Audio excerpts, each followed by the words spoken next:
Abram dan Ismail. Kejadian 16 ayat 7.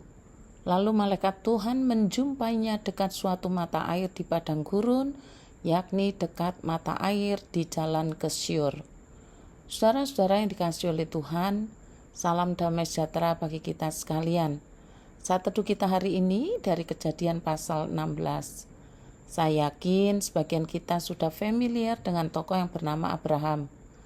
Namun sebagian lagi, khususnya yang belum sempat menikmati sekolah minggu, tentu saja sayup-sayup mendengar nama ini.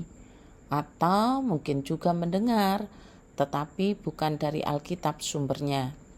Nah, untuk itu, saya akan merunutkan kisahnya seperti yang ditulis oleh Kejadian pasal 16. Abraham yang kita kenal itu sebelumnya bernama Abram. Istrinya bernama Sarai. Pada zaman Abram ini adalah zaman perbudakan, di mana salah satu tanda orang kaya adalah memiliki banyak budak, baik budak laki-laki maupun budak perempuan. Demikian juga Sarai. Ia mempunyai banyak budak dan salah satu yang cantik yang masih gadis saat itu yang berasal dari Mesir bernama Hagar. Sehari-hari Hagar melayani nyonyanya, yaitu Sarai. Namun setelah bertahun-tahun menikah, Sarai tidak kunjung dapat hamil dan mempunyai anak, dan ini menggelisahkan. Pada masa itu, jika pasangan suami istri yang telah menikah dan tidak mempunyai anak, maka kesalahan selalu ditimpakan pada pihak perempuan yang biasanya disebut mandul. Seorang perempuan yang sudah distempel mandul, maka ia akan menanggung aib seumur hidupnya. Karena hal itulah maka Sarai berinisiatif untuk memberikan hambanya, yaitu Hagar, kepada Abram suaminya. Sekali lagi, hal ini lazim di zaman perbudakan di zaman itu dan tidak lazim diterapkan di zaman sekarang. Sebab perbudakan di zaman sekarang sudah ditentang dan dihapuskan. Akhirnya berkatalah Sarai kepada Abram, "Engkau tahu, Tuhan tidak memberi aku melahirkan anak. Karena itu baiklah hampiri hambaku itu. Mungkin oleh dialah aku dapat memperoleh seorang anak." Dan Abram mendengarkan perkataan Sarai. Jadi maksud Sarai menyerahkan hambanya, yaitu Hagar, kepada suaminya, supaya apabila Hagar hamil anak Abram, maka sama artinya anak itu akan menjadi anak Sarai. Sekali lagi, itu di zaman perbudakan, zamannya Abram, lazim sistem seperti itu. Tapi tidak lazim kalau diterapkan di zaman sekarang, sudah beda zamannya. Setelah Abram sepakat dengan Sarai mengenai Hagar, maka Sarai istri Abram itu mengambil Hagar hambanya orang Mesir itu, yakni ketika Abram telah ketika Abram telah 10 tahun tinggal di tanah Kanaan, lalu memberikannya kepada Abram suaminya untuk menjadi istrinya. Di sini tidak ada paksaan. Bagi Abram bukan paksaan. Bagi Sarai tidak dibawa tekanan, kecuali ia tidak dapat melahirkan anak tadi. Bagi Hagar, karena ia adalah budak yang kemudian dijadikan istri oleh tuannya, atau biasanya disebut selir, ini adalah kesempatan untuk bernasib baik. Persoalan muncul setelah Hagar mengandung anak Abram. Ketika Hagar tahu bahwa ia mengandung, maka ia memandang rendah akan nyonyanya itu. Memandang rendah nyonyanya artinya ia menjadi sombong dan meremehkan Sarai. Sama dengan menghina atau kurang menghormati sebagaimana sebelum-sebelumnya. Padahal selama ini Hagar bersikap manis ketika melayani Sarai nyonyanya. Suatu sikap yang tidak pernah diduga oleh Sarai yang dilakukan oleh Hagar setelah tahu dirinya mengandung anak Abram. Dan ketika status Hagar tidak lagi seperti hamba sebagaimana biasanya, dan ia memandang rendah nyonyanya. Akibatnya Sarai terluka hatinya.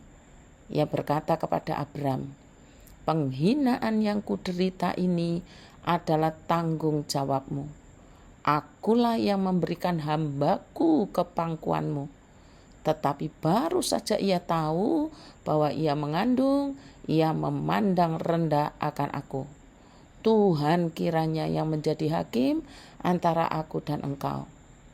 Kalimat Tuhan kiranya yang menjadi hakim antara aku dan engkau yang diucapkan Sarai itu menunjukkan ketegangan yang hebat antara Abram dan Sarai.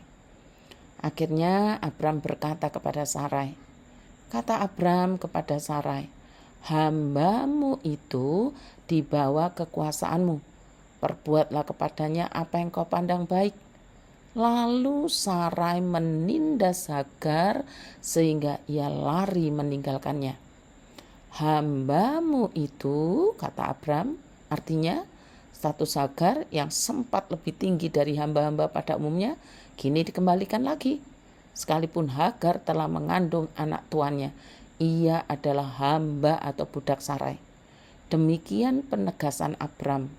Berdasarkan hal itulah disebutkan Sarai menindas Hagar sehingga ia lari meninggalkannya. Menindas yang berarti merendahkan dan menganiaya.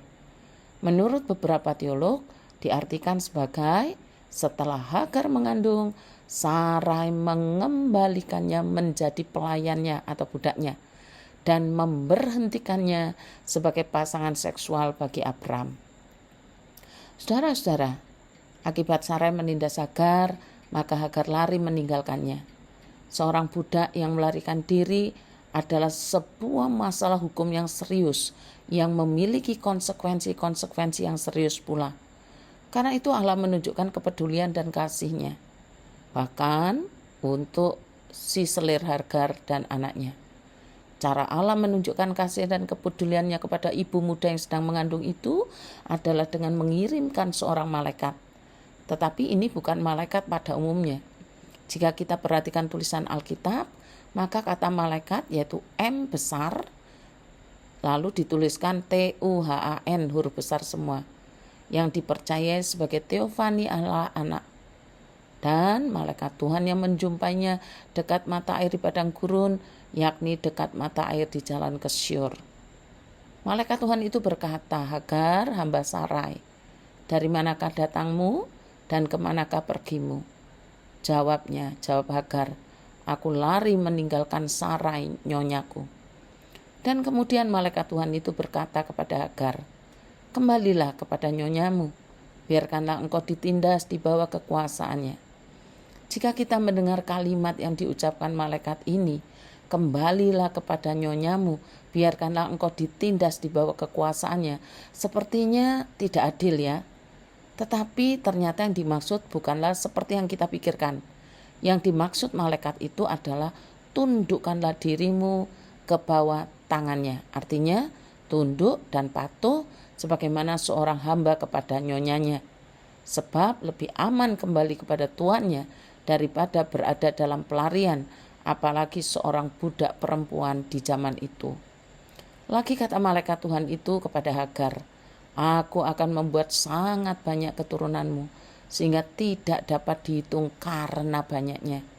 Selanjutnya kata malaikat Tuhan itu kepadanya, engkau mengandung dan akan melahirkan seorang anak laki-laki dan menamainya Ismail. Sebab Tuhan telah mendengar tentang penindasan atasmu itu. Seorang anak laki-laki yang lakunya seperti keledai liar. Demikianlah nanti anak itu, tangannya akan melawan tiap-tiap orang dan tangan tiap-tiap orang akan melawan dia. Dan di tempat kediamannya ia akan menentang semua saudaranya. Kemudian Hagar menamakan Tuhan yang telah berfirman kepadanya itu dengan sebutan Engkaulah El Roi. Sebab katanya, bukankah di sini kulihat dia yang telah melihat aku? Lalu Hagar melahirkan seorang anak laki-laki bagi Abram, dan Abram menamai anak yang dilahirkan Hagar itu Ismail. Abram berumur 86 tahun ketika Hagar melahirkan Ismail baginya. Bersyukur di akhir kisah ini, di akhir cerita ini, Allah hadir. Melalui pertemuan dengan Hagar, Allah memberikan janji berkat bagi Hagar, bahwa sesungguhnya Allah tahu keadaan Hagar dan juga mengasihi Hagar. Maka Hagar mau pulang ke rumah tuannya dan tunduk di bawah Sarai. Demikian jugalah kita yang hidup di tengah-tengah situasi yang sulit. Izinkanlah Tuhan hadir dan memegang kendali atas masalah dan pergumulan saudara, supaya Tuhanlah yang menyelesaikan bagi saudara. Selamat ulang tahun Ibu Nyo Jun Ai. Doa akan saja beri. Terima kasih, Tuhan Yesus memberkati.